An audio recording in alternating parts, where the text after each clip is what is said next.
Dando continuidade aos nossos vídeos sobre fundamentos de honra, nós vamos continuar falando sobre a direção local das igrejas, o que Deus tem para cada um, o ministério que o Senhor chamou, e muitos estão recebendo a honra e colocando no lugar da honra a desonra.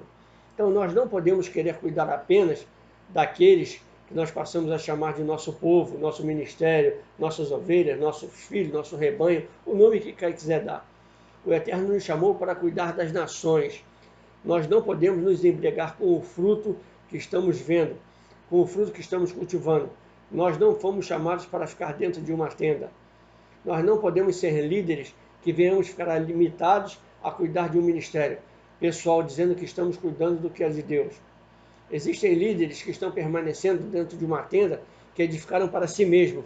Estão restringindo o chamado que o Eterno lhes confiou, por estarem cultivando e construindo em nome de outros e não em nome do Eterno. Líderes que estão com o plano original do Eterno restrito ao seu nome, ao nome de alguém, e não ao nome do Eterno. Nós não podemos restringir a autoridade que o Eterno nos deu. Ele nos deu a autoridade para colher fruto em toda a terra. Nós não podemos colher frutos apenas em alguém que nos chama para colher. Nós recebemos a autoridade para governar em toda a terra. A terra nos foi entregue, então não podemos colher. Nós temos o direito de colher frutos em toda a terra, em todo lugar que nós fomos, nós colhermos frutos. E não nos limitarmos a cidades, estados, a um país. Não, nós fomos chamados para colher frutos em toda a terra. Se o Eterno nos habilitou para colhermos frutos em toda a terra, nós não podemos depositar a nossa confiança na colheita de um ministério local e um ministério pessoal. Nós não podemos confiar na força do nosso braço. Jeremias diz que maldito é o homem que confia na sua própria força. Nunca podemos ficar embriagados com o fruto daquilo que começamos a cultivar, e nem podemos perder a essência daquilo que o Eterno nos deu. Quando Noé entra naquela pequena tenda, ele começou a perder a essência da autoridade que o Eterno havia lhe dado. Então, o ato de desonra dentro da tenda. Por ter ficado restrito à tenda, Noé foi facilmente achado por Cão. Quando nós restringimos o território que o Eterno nos habilitou para governar, nós nos tornamos alvos fáceis, somos caçados e achados com mais facilidade. Quando restringimos o território, estamos restringindo também a nossa autoridade, e aí a exposição é inevitável. Cão viu a nudez do seu próprio pai. Cão não apenas viu ao próprio pai nu. Na linguagem judaica, ver a nudez significa literalmente acontecer um relacionamento sexual entre Cão e seu pai. Cão estrupou o pai, contaminando a semente que anteriormente havia sido preservada com a destruição da raça humana no dilúvio. O Eterno sempre teve o cuidado de preservar a semente. Semente é o mesmo que esperma, sêmen, no hebraico zera. Ao estrupar Noé, contamina a semente. Mas tudo isso aconteceu por Noé ter se limitado a ficar em um local onde Deus nunca o mandou estar. Se limitou a fazer o que o Eterno nunca lhe mandou fazer. Deus não mandou Noé plantar uma vinha. Gênesis 9:3. O Eterno já tinha lhe dado tudo. Noé abriu mão da responsabilidade que o Eterno havia lhe dado. Ao fazer isso, a semente começa a ser contaminada. A semente passou a não ser mais preservada. A semente que o Eterno havia colocado em Noé perdeu força. Alguns líderes, quando se embriagam com o fruto do que estão cultivando, eles acabam contaminando a semente que o Eterno lhes deu, não apenas no natural, mas também no sobrenatural. Noé descoberto tipifica alguns ministérios que vão perdendo a investidura, pois eles se embriagam com o próprio sucesso local e aí começam a construir linhagens ministeriais, dinastias de igrejas familiares. Porém, chega um momento em que a cobertura sobre tudo que se vinham fazendo, o Eterno permite que seja tudo exposto. Deus permite que a coberta com que eles vêm se cobrindo seus impérios, outros que não chegaram a construir impérios, mas construíram um ministério para satisfação pessoal, para alimentar a egolatria, só para dizer com orgulho e soberba, eu tenho uma igreja grande, eu tenho um povo numeroso. Isso um dia vai ser exposto como sendo uma verdadeira intenção dos seus ministérios. Cão contou para os seus irmãos. Significa que aquilo que estava encoberto passou a ser exposto. Aquilo que estava abafado passou a ser mostrado.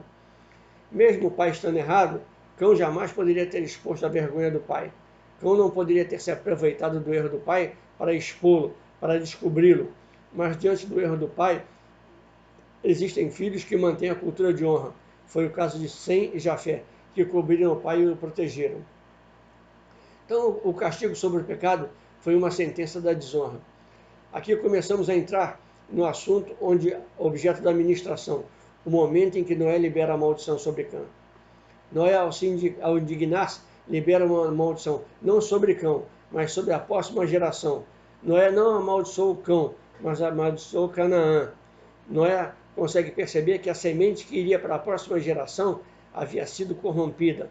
Noé entende que a semente de Cão não poderia ter a bênção que o Eterno havia liberado sobre Noé e seus filhos. A bênção para frutificar, multiplicar e governar. Noé entende que a semente de Cão corrompida não poderia frutificar e multiplicar debaixo da bênção. Senão, mais uma vez, iria acontecer a perversão genética. Então, essa semente teria que ser cortada. Então, Noé diz, maldito seja Canaã. Quem foi Canaã? Foi neto de Noé, Gênesis 10, 45 e 1 Crônicas 1, 16.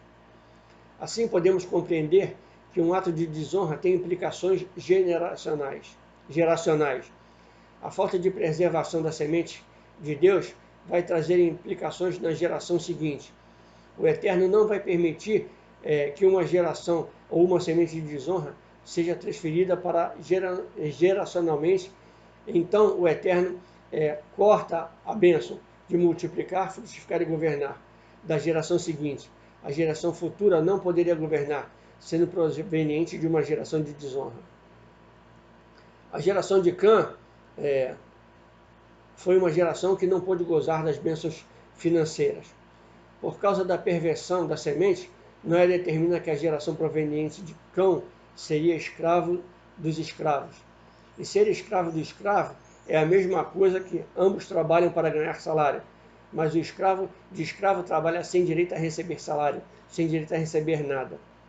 Noé os destinou para que não tivessem nenhuma recompensa na área financeira, pela desonra de Cão. As futuras gerações ficariam sem direito a qualquer benefício econômico. É preciso que nós venhamos a compreender as consequências da desonra. Quantas pessoas ficam se perguntando, por que eu trabalho tanto e não consigo uma projeção financeira? Trabalho e o dinheiro não dá para nada. Eu me esforço, não faço nada ilícito, nada de errado, e mesmo assim meu trabalho não prospera. O quanto eu deveria prosperar. Parece que eu estou trabalhando como escravo. Trabalho e não recebo nada. E quando eu recebo, vai embora, sem que eu veja como. É bem provável que em suas gerações anteriores tenha alguém plantado uma semente de desonra. E por causa dessa semente você esteja carregando um castigo, uma punição que os seus antepassados fizeram.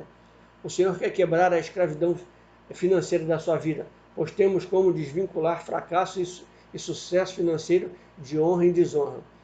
Faça a seguinte pergunta: por que o mesmo decreto liberado sobre diferentes pessoas tem resultados distintos? Por que sobre umas a bênção financeira desata e sobre as outras o céu de bronze não se rompe? Porque para umas acontece e para outros não. Se o profeta é o mesmo, o decreto é o mesmo, onde está a diferença dos resultados? O Eterno está nos dando luz para começarmos a analisar que o destino financeiro da minha geração futura não é deixar muito dinheiro, uma grande empresa. A maior herança que nós podemos deixar para a nossa geração futura é plantar uma semente de honra. Uma semente sem perversão, uma semente abençoada, uma semente sem maldição, uma semente debaixo da bênção do Eterno. Eis o motivo de, na cultura hebraica, se fazer questão de receber a bênção do Pai. A bênção do Pai na cultura hebraica era o trilho do destino estabelecido pelo Pai, sobre o qual o filho ia caminhar. Então essa mensagem que eu quero deixar para você: caminhe na cultura da bênção, caminhe na direção, debaixo da autoridade do seu pai e sua mãe. Receba a bênção dos seus pais e você vai ser próspero na sua vida e tudo que você fizer prosperará. Eu quero te abençoar em nome do nosso Rei, Senhor e Salvador Jesus Cristo, e declarar para você: ainda dá tempo.